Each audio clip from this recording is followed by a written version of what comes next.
네, 마지막 발표가 되겠습니다. 사실 마지막 발표가 참 힘드시죠. 기다리시기도 힘들고. 예. 많이 기다리셨습니다. 김진주 선임께서 디지털 트윈 개념이 시범 사업에 대해서 발표해 주시겠습니다. 박수 부탁드리겠습니다. 네, 안녕하십니까. 저는 한국지능정보사회진흥원의 김진주라고 합니다. 오늘 세션의 마지막 발표를 맡게 되었고요. 저는 디지털 트윈의 개념과 국내외 추진 동향, 그리고 올해 추진하는 실증 사업 2가지에 대해서 설명을 드리려고 합니다. 혹시 아폴로 13호라는 톰 행크스 주연의 영화를 보신 적이 있으실까요? 영화를 보신 분들도 계시고 안 보신 분들도 계실 텐데요. 아폴로 13호는 사실 유일하게 달에 착륙하지 못했던 유인선으로 알려져 있습니다. 1970년 4월 11일에 케네디 우주센터에서 출발을 했는데 3일 만에 산소 탱크가 공중에서 폭발하고 많은 사고가 발생을 합니다. 이때 산소도 부족하고 전력도 부족한 상황에서 지구로 유턴을 할 수도 없고 달에 착륙도 할 수 없는 아주 긴박한 상황이 벌어지는데요. 이때 나사 지상관제센터에서는 이것을 해결하기 위해서 시뮬레이터를 사용을 했습니다. 그래서 고장난 탐사선과 동일한 환경을 시뮬레이터에 구성을 하고 여러 가지 시험을 반복함으로써 우주선이 안전하게 지구로 돌아올 수 있는 최적의 해법을 찾게 되었습니다. 이 덕분에 우주인 3명은 한 명의 낙오도 없이 안전하게 지구로 돌아올 수 있었는데요. 이를 두고 당시 닉슨 대통령은 성공적인 실패라고 선언을 한 바도 있습니다. 이 아폴로 사례는 사실 엄밀한 의미에서는 디지털 트윈이라고 보기 어려울 수도 있기는 한데요. 제가 이 사례를 가져온 것은 디지털 트윈이 구축하고자 하는 그 효과, 다시 말하면 가상세계의 현실과 비슷한 상황을 구성을 하고 시뮬레이션을 통해서 현실의 최적의 해법을 찾아간다는 의미에서 유사하기 때문에 한번 가져와 봤고요. 본격적으로 좀 설명을 드리면 아마 디지털 트윈에 대해서는 조금 한 번씩은 다 들어보셨을 것 같은데요. 여기에 계시는 분들 중에서 대부분은 아마 2017년도에 가트너가 10대 전략 기술로 발표를 하면서 익숙해지셨으리라고 생각이 듭니다.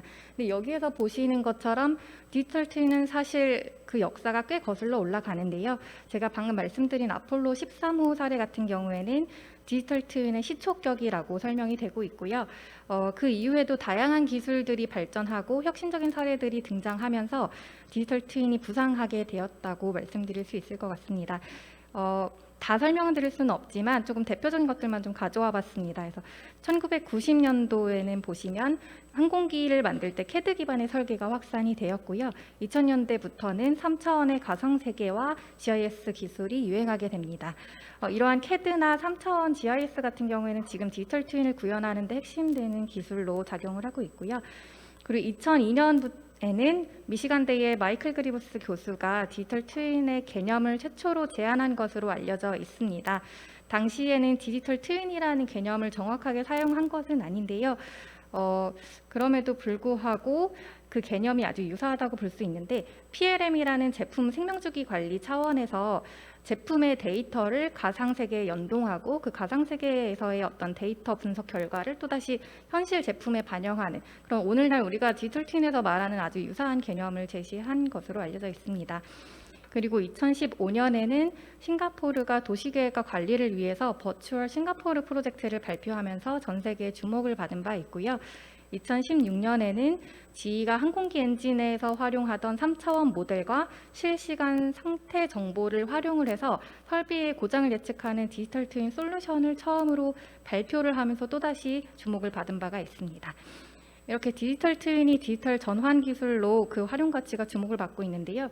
그래서 우리 정부도 작년에 디지털 트윈과 그린 뉴딜을 아우르는 한국판 뉴딜 10대 과제로서 선정을 한 바가 있습니다.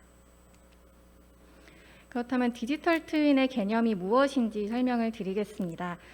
디지털 트윈이라는 것은 디지털로 현실 세계를 쌍둥이 모델로 구현을 하는 건데요.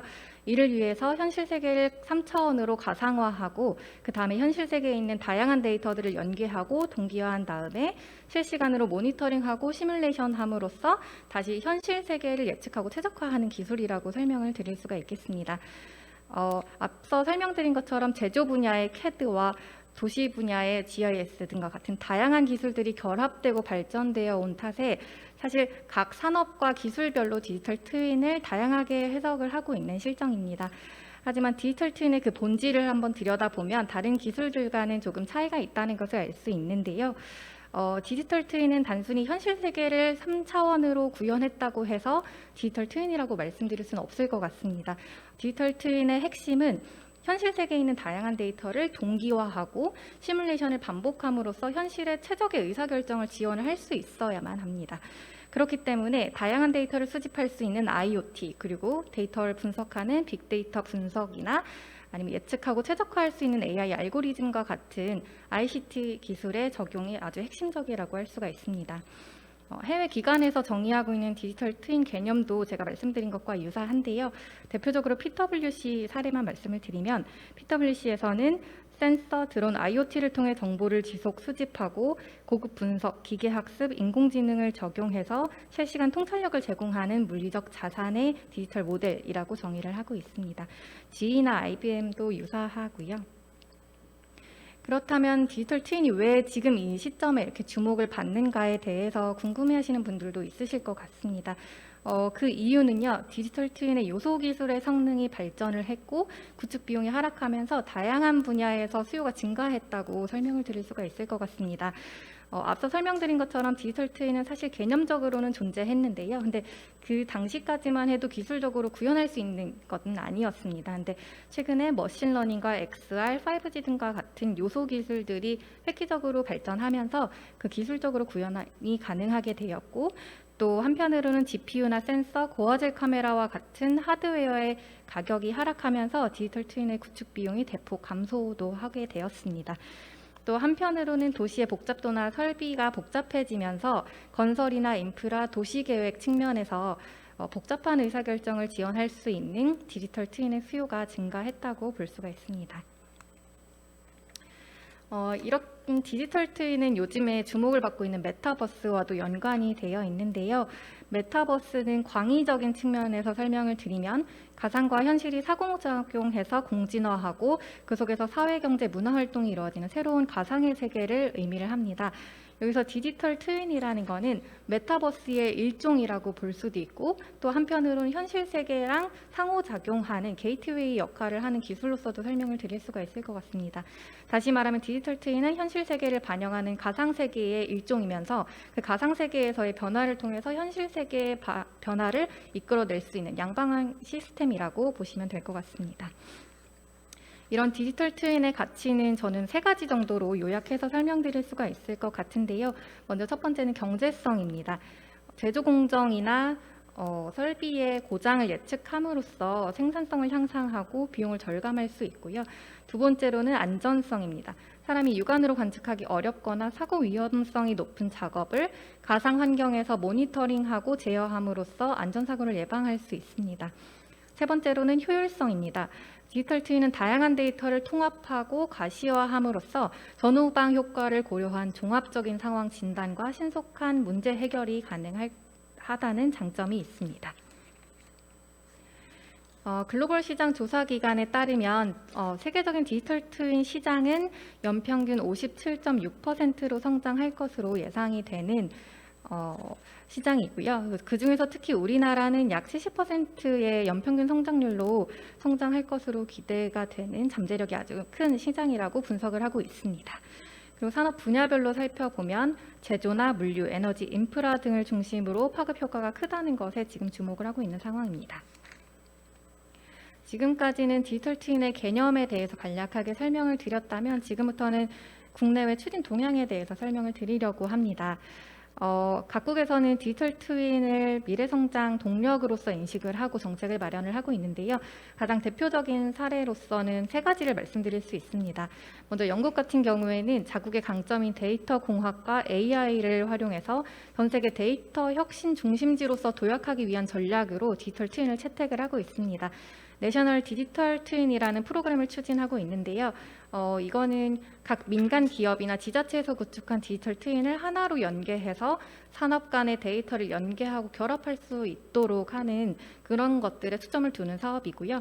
그리고 싱가포르는 아까 잠깐 말씀드린 것처럼 도시 계획이나 관리에 지금 디지털 트윈을 활용을 하고 있고, 바람길이나 조망권, 그리고 열섬 현상과 같은 것들을 시뮬레이션해서 그에 맞는 최적의 정책들을 만들어내는 것을 시도를 하고 있습니다. 그리고 최근 미국에서도 관련 정책이 발표가 됐는데요. 백악관 국가기술자문위원회에 따르면 미국에서 미래 제조 산업 경쟁력을 강화하기 위해서는 반드시 디지털 트윈을 추진을 해야 한다라고 제시를 하고 있습니다. 그리고 시장 현황을 좀 살펴보면요. GE나 지멘스 같은 글로벌 기업이 디지털 트윈 솔루션을 개발해서 시장을 선점하고 있는 것으로 보입니다. 근데 이 기업들을 한번 보시면요. GE 같은 경우에는 항공기 엔진과 발전기 터빈을 만드는 제조기업이고요. 지멘스는 설비를 만드는 제조기업입니다.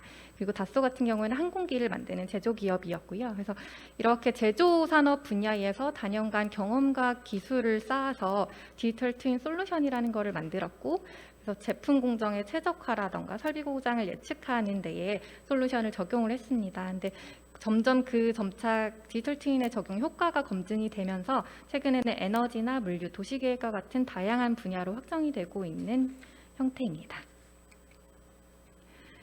우리나라에서도 디지털 트윈 한국판 뉴딜 전략으로 추진을 하면서 관계부처와 지자체에서 투자를 확대를 하고 있습니다. 국토부 같은 경우에는 디지털 트윈 국토라고 해서 전국 3D 지도, 정밀도로 지도, 지하공간 지도라는 3종 공간 정보를 만들고 있고요. 이렇게 구축된 정보는 앞으로 디지털 트윈을 구축하는 데 있어서 아주 유용한 기반이 되는 데이터로 활용될 예정입니다. 그리고 과기정통부 같은 경우에는 디지털 트윈의 핵심이 되는 기술들을 개발하고 있고 또 그 효과를 검증하는 실증 사업들을 추진하고 있습니다. 그리고 민간의 사례를 한번 살펴보면요. 제조 대기업 같은 경우에는 신기술 수용도가 높고 비용 절감에 대한 수요가 높기 때문에 가장 선두적으로 디지털 트윈을 지금 도입을 하고 있는 형태이고, 그리고 또 그 외에 풍력 에너지라든가 물류, 건설 분야에서도 기술 타당성을 검증하는 단계입니다. 지금부터는 과기정통부와 저희 기관에서 올해에 추진하려고 하는 실증 사업 2가지를 설명드리려고 하는데요. 먼저 첫 번째로는 항만 사업입니다. 항만 사업 같은 경우에는 선박과 항만, 육상 간의 물류 데이터를 통합하고 시뮬레이션해서 물류 흐름을 개선하고 운영을 최적화하기 위한 사업이고요. 현재 실증 지역은 부산 신안국제터미널입니다. 부산항만공사를 포함하여 총 11개의 기업이 참여를 하고 있습니다. 이 항만 사업 같은 경우에는 이 사업을 하게 된 이유는 우리나라의 경제 구조를 보면은 무역 의존도가 되게 높은 편인데요. 그 중에서도 해상을 통한 수출입 물류의 비중이 99.5%에 이를 정도로 거의 모든 수출입 물류가 항만을 통해서 이루어지고 있다고 보시면 될 것 같습니다.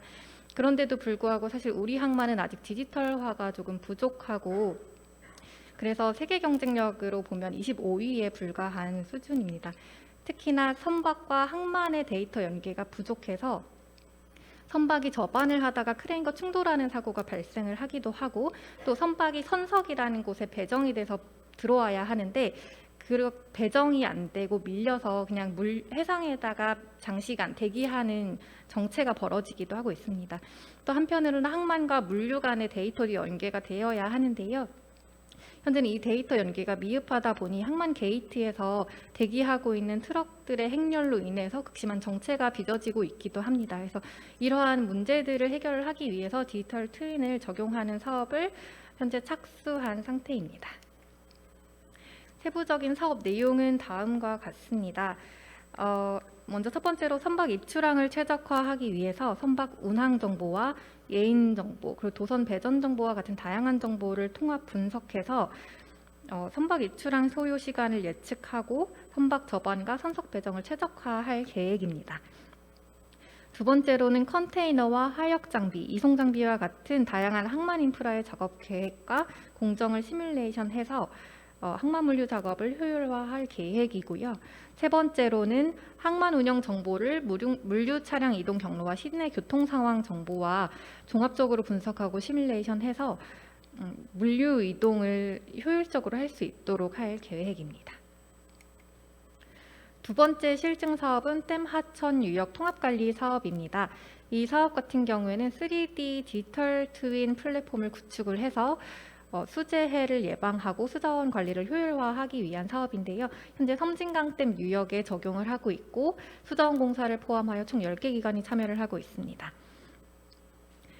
이 댐 하천 유역 통합관리 사업 같은 경우에는 최근에 기후 변화로 인해서 기록적인 폭우가 발생을 하고 있고 그로 인해서 인명 피해와 재산 피해가 다수 발생을 하고 있습니다. 저희가 실증 지역인 섬진강댐 유역 같은 경우에도 작년에 홍수로 인해서 피해액만 약 1천억 원에 이르는 걸로 추산이 되고 있고요. 이러한 수재해 피해를 경감하기 위해서는 사실 정확한 방류량을 예측하고 그거에 따른 영향 범위와 정도를 예측할 수 있어야 하는데요. 그것을 하기 위해서 이제 디지털 트윈을 적용하는 사업이라고 보시면 될 것 같습니다. 사업 주요 내용은 다음과 같습니다. 먼저 강우량이나 저수량과 같은 실시간 계측 데이터를 동기화해서 모니터링할 거고요. 이를 바탕으로 강우와 지형에 따른 수치 해석 모델링을 사용해서 정확한 홍수 피해 범위와 정도를 시뮬레이션할 예정입니다. 그리고 이렇게 시뮬레이션을 통해 예측되는 댐 하류 침수 피해 지역에 주민이 사전 대응할 수 있도록 조기 경보를 실시할 예정이고 또 실무자와 책임자가 신속한 판단을 내릴 수 있도록 섬진강 유역을 3D 공간정보 플랫폼으로 구현하는 것까지가 사업 범위입니다. 이상으로 디지털 트윈의 개념과 추진 현황에 대해서 설명을 드렸습니다. 감사합니다. 예, 수고 많으셨습니다. 박수 부탁드리겠습니다. 예, 김진주 선생님께서 디지털 트윈 개념의 시범 사업을 이제 마지막 발표를 해주셨고요. 예, 저 오늘 개인적으로 이번 세션 좌장을 지원하기 참 잘했다 이런 생각을 좀 하고 있습니다. 제가 그렇게 예전부터 좀 관심이 있었거나 좀 공부했던 분야에 말씀 많이 들었고요. 저는 개인적으로 굉장히 많은 공부가 됐습니다. 혹시 오늘 발표에 대해서 뭐 의견 주시거나 아니면 뭐 질문하실 분께서 혹시 있으실까요? 예, 오늘 저는 네 분 발표를 들으면서 계속 예전에 IBM에서 한 10년 정도 얘기했던 그 스마트 플래닛이 진짜 왔구나라는 생각을 계속 하고 있습니다. 그래서 아까 지희도 말씀하셨고 지메스도 말씀하셨는데 또 제가 학교 오기 전에 있었던 직장에서 그 말씀하셨던 디지털 트윈으로 제조했던 그 모 철강 회사가 거기거든요. 그러다 보니까 좀 생각이 많이 들었었습니다. 오늘 좋은 발표 너무 감사드립니다. 이것으로 이번 세션 마무리하겠습니다. 감사합니다.